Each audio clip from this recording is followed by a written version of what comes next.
Avec le retour précoce de Warren Zaïre-Emery et celui de Marquinhos aussi, est-ce que le PSG est désormais armé? Est-ce que c'est suffisant pour être confiant avant Dortmund, Paris Saint-Germain en Ligue des Champions? Salut à tous les gars, c'est Azial. Aujourd'hui on se retrouve pour une nouvelle vidéo où on va parler un petit peu du retour des actus PSG et principalement du retour de ces deux-là, de ces deux joueurs. Avec le retour précipité, on s'y attendait pas du tout, le retour de Warren Zaïre-Emery finalement. On va parler aussi du retour de Marquinhos. Globalement, on va parler du PSG, de comment va être animé ce PSG. On va parler un petit peu, vous allez voir, je vais donner un petit peu mon ressenti, mon avis. Globalement, aborder ce PSG Dortmund aussi, au moment où je tourne, c'est juste avant le match de ce soir, donc PSG Nantes. On verra si l'un des deux a du temps de jeu. Ils sont tous les deux convoqués dans le groupe, donc je pense qu'ils peuvent rentrer. Au moment où je tourne, il n'y a pas encore les compos qui sont sortis, donc même que ça se trouve, l'un des deux sera titulaire ce soir. Et on parlera aussi un petit peu d'autres actus PSG, notamment on va faire un petit sujet Donnarumma. Voilà, c'est ce qu'on aura dans cette vidéo. J'espère que la vidéo va vous plaire. Si c'est le cas, comme d'habitude, n'hésitez pas à la liker, à commenter, à partager, à vous abonner. Ça fait toujours plaisir et ça aide énormément pour le développement de la chaîne. Et puis, on peut y aller dès maintenant. Rentrons directement dans le vif du sujet, donc pour parler un petit peu de Warren Zaïre-Emery, en avant sur sa récupération, le PSG va prendre son temps et ne pas précipiter son retour. Le Titi parisien pourrait faire son retour à la reprise de base. C'est ce que ça nous annonçait, qu'il se sentait un petit peu mieux là très récemment, qu'il était en avance sur sa récupération, mais malgré tout le PSG voulait pas se précipiter, ce qui est logique. Jeune joueur qui quand même, la blessure de Zaïre-Emery, c'est pas une fracture ou quoi, c'est pas non plus une blessure hyper grave, il s'est pas fait les ligaments croisés, mais c'est quand même une blessure qui peut compter, qui peut peut-être l'impacter sur l'avenir. Et puis on le sait, les jeunes joueurs, physiquement quand même, on se rend pas compte de l'impact des rencontres de haut niveau sur le physique d'un joueur qui n'est pas encore fini. Le physique de Zaïre-Emery, quand tu as 17 ans, voilà, tu peux encore grandir, tu peux encore t'épaissir, ton physique n'est pas à son prime entre guillemets, tu n'es pas fini, tu n'es pas fini physiquement, donc ça a un gros impact. On l'a vu avec Pedri, je pense que c'est l'exemple le plus parlant. Malgré tout, du coup, de base, on nous annonçait un retour à la reprise, donc début janvier, en gros, après la petite trêve de décembre. Finalement, Marquinhos devrait être de retour dans le groupe du PSG dès ce week-end. Warren Zaïre-Emery est lui incertain. Warren Zaïre-Emery est de retour à l'entraînement avec le PSG, ça c'était au cours de la semaine. Si je me trompe pas, c'était mercredi qu'on a eu ces images, donc on se sentait intéressant. Retour à l'entraînement avec le PSG, avec entraînement collectif, hein, bien évidemment, parce que l'entraînement individuel, des fois, ça veut un peu tout et rien dire. Tu peux avoir des joueurs qui recommencent l'entraînement individuel, ça veut dire qu'ils commencent juste leur récupération. Et ça veut pas du tout dire qu'ils sont prêts. Mais généralement, quand un joueur reprend l'entraînement collectif, c'est que il est apte à jouer des matchs, ou en tout cas il est apte à faire partie d'un groupe. Et d'ailleurs c'est ce qu'on a eu avec Zaïre-Emery, il prépare son retour sur les terrains. Ils ont même eu du coup le droit à lui et Marquinhos à la fameuse petite je sais même plus petit chambrage de la part du groupe parisien, c'est-à-dire qu'à chaque fois qu'un joueur revient dans le groupe, il a le droit à sa petite haie de tape sur le dos, donc ça fait plaisir, bonne ambiance, ce genre de truc, ça montre quand même une bonne ambiance au sein du groupe et ça fait globalement plaisir. Warren Zaïre-Emery n'est pas mentionné dans le point médical du PSG publié à l'instant. Le Titi parisien pourrait faire son retour dans le groupe du PSG dès ce week-end. Autre bonne nouvelle pour les Parisiens, Marquinhos est aussi absent du point médical. Vite fait, Marquinhos lui c'était bien moins grave. En vrai, on n'est pas surpris de son retour, même si ça fait plaisir de le voir et d'entendre qu'il est bien de retour, de voir qu'il est dans le groupe, parce que ça pouvait être plus grave que prévu. On nous avait annoncé au début une absence entre 8 à 10 jours, ça a à peu près respecté les délais.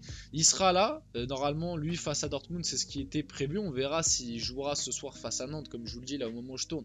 Il n'y a pas encore les compos, etc. Donc on verra ça tout ça ce soir, pardon. On verra si Zaïre-Emery a du temps de jeu et rentre, et si c'est le cas, et l'un des deux d'ailleurs, pour Marquinhos aussi, parce que je pense pas qu'il démarrera titulaire. Si les deux ont du temps de jeu, je pense que ça sentira bon pour le match de Dortmund mercredi, ce qui me permet un peu d'enchaîner. Du coup, les deux font leur retour dans le groupe. Voilà, Marquinhos sont de retour dans le groupe du PSG qui affrontera Nantes ce week-end, annonce Luis Enrique. Officiel, Warren Zaïre-Emery est de retour dans le groupe du PSG pour affronter Nantes. Marquinhos fait également son retour. Double bonne nouvelle pour les Parisiens, à moins d'une semaine d'un très important Dortmund PSG. Voilà, on va pouvoir embrayer et parler un petit peu de ce Dortmund PSG.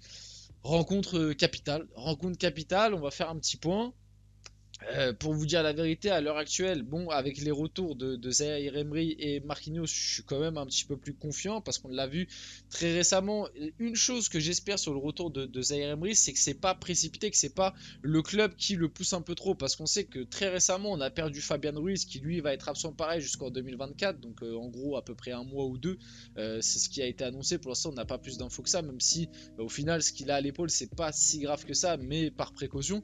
J'espère que du coup cette absence qui n'était pas anticipée par le PSG de Fabian Ruiz fait que on n'a pas trop précipité Warren Zaïre-Emery. J'espère qu'on l'oblige pas à peut-être un peu trop forcer sur sa cheville, à peut-être le motiver à faire un retour précoce. J'espère vraiment que c'est de sa propre volonté ou peut-être que c'est dirigé, enfin instauré par un kiné ou un préparateur physique qui voit que finalement il est apte et que tout va bien. Et j'espère pas que c'est le club qui pousse un peu là-dessus et le fait revenir un petit peu précipitamment. En tout cas, ça fait plaisir d'avoir son retour parce qu'on l'a vu très récemment que le PSG quand même était bon dépendant, j'aime pas trop le mot parce que bon, soyons honnêtes, dépendant de Zaïre Emery, ça veut un peu tout et rien dire.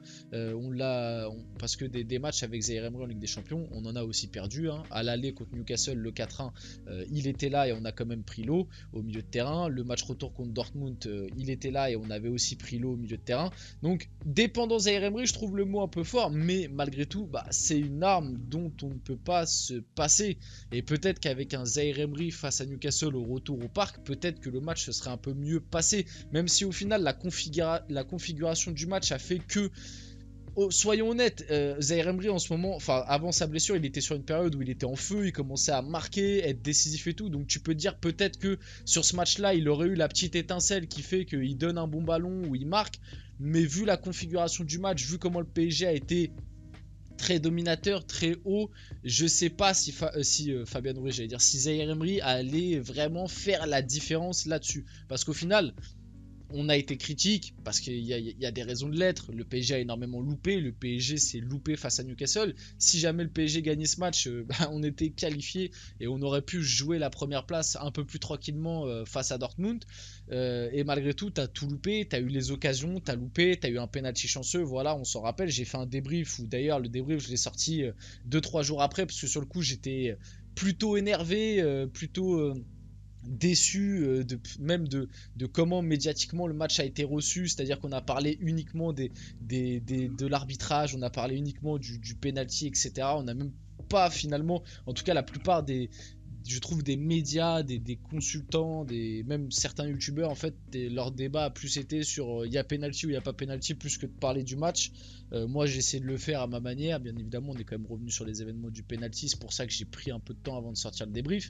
Mais voilà, avant ce Dortmund PSG, je suis pas hyper confiant. Comme d'ailleurs avant le PSG Newcastle. Honnêtement, j'étais pas hyper confiant. Tout le monde était plutôt confiant. Oui, le PSG va prendre sa revanche et tout. Moi, j'étais pas hyper confiant. Après, il y a d'autres questions qu'on peut se poser pour ce Dortmund PSG. Est-ce que Mbappé va rejouer neuf? Pour moi, je pense que ça commence limite à être capital. Parce que Mbappé en neuf, au moins, tu sais que si tu arrives à le trouver dans la surface, il va marquer, il va être en confiance par rapport à un Kolo Muani, à Gonzalo Ramos, qui pour le moment, il n'y a aucun des deux qui arrive à démontrer quelque chose. Il y aura aussi l'absence d'Ousmane Dembélé. Comment on va pallier ça? Je ne sais pas. Je pense, moi, que Kolo Muani va être testé à droite. J'espère qu'il le testera là face à Nantes et que du coup, il y aura une petite continuité pour après le match face à Dortmund. Ou sinon, ce sera un Lee Kang-in à droite et un Kolo Muani à gauche, ou peut-être Mbappé à gauche et du coup un des deux attaquants. Je sais pas du tout. Franchement, je pense que ça se voit. Je suis assez perdu et confus sur ce match. Tout ça pour dire que pour le moment, je suis pas du tout confiant. Et si jamais le PSG se qualifie pas, vous allez m'entendre. Parce que moi, le projet là qui est en train de se passer, les médias, surtout RMC, est en train de dire ah mais si le PSG va en Europa League, c'est pas très grave, hein. Ça fait partie d'un renouveau d'un projet. Non, non, non, non, non, non. L'année dernière, on a entendu tout et n'importe quoi sur ce genre de médias, comme quoi certains polluaient le PSG, que sans eux ça allait être bien mieux. Si sans les soi-disant pollueurs, sans les soi-disant mecs qui te tue le vestiaire, etc., tu fais pire qu'avant, c'est qu'il y a un problème. Et là, il faudra ressortir les dossiers, j'ai envie de dire, et là, il faudra parler. Bref, du coup, Donnarumma, écope de 2 matchs de suspension ferme suite à son carton rouge. Donc on verra Arnaud Tenias un peu plus longtemps. Déjà c'est lui qui va jouer ce soir face à Nantes normalement. Et puis pour finir, Adil Rami qui s'est exprimé hier soir sur l'exclusion de Gianluigi Donnarumma et la performance d'Arnaud Tenias sur le plateau de Prime Video. Je trouvais ça intéressant. Je pense un peu à ses prestations du moment. On sait le gardien qu'il est, l'un des meilleurs au monde, mais en ce moment il est dans le dur. Et ce qui me fait mal, c'est de voir tous ses coéquipiers féliciter Arnaud Tenias. On pense au jeune gardien, c'est bien, mais pour Donnarumma, quand on voit ces images, ça doit être très très dur.